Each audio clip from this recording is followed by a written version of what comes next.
MK music Vishrampur की शानदार प्रस्तुति। एनीता घूमे जाबे का वो मोर पहला गाड़ी में कहाँ लगा? अंबिकापुर वो हाँ गा जाबे। हाँ कामा मोर पहला गाड़ी में जाऊंगा।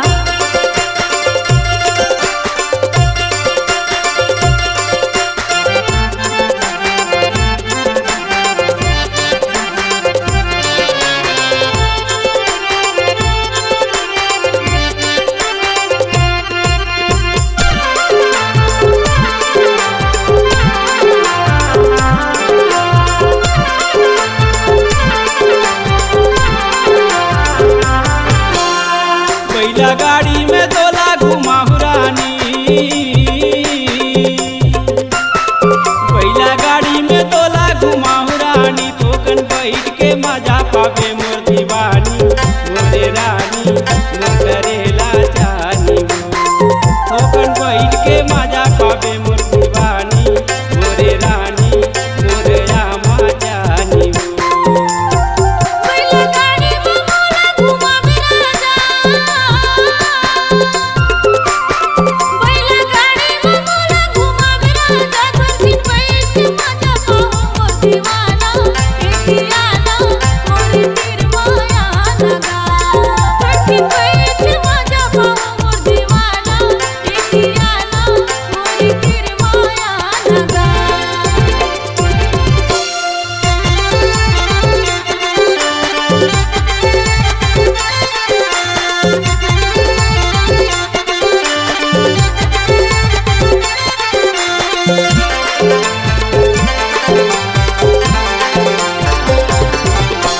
गाड़ी में चढ़ के दोनों जन जाबो अंबिकापुर शहर माओ, गांधी चौक जसवाल होटल है, भजिया समोसा खवामू।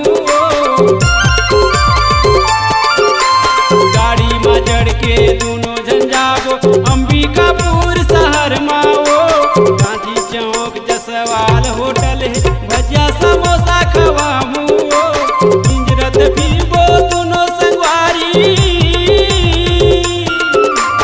इंजरत भी वो दोनों संगवारी, देखाहू राजा दुआरी, ओ मोर दीवानी मोरे रानी मोर करेला जानी, तोकन बैठ के मजा पावे मोर दीवानी, मोरे रानी मोरे आमा जानी।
नहीं छूटत है पीरित के बंधना, शादी मोसन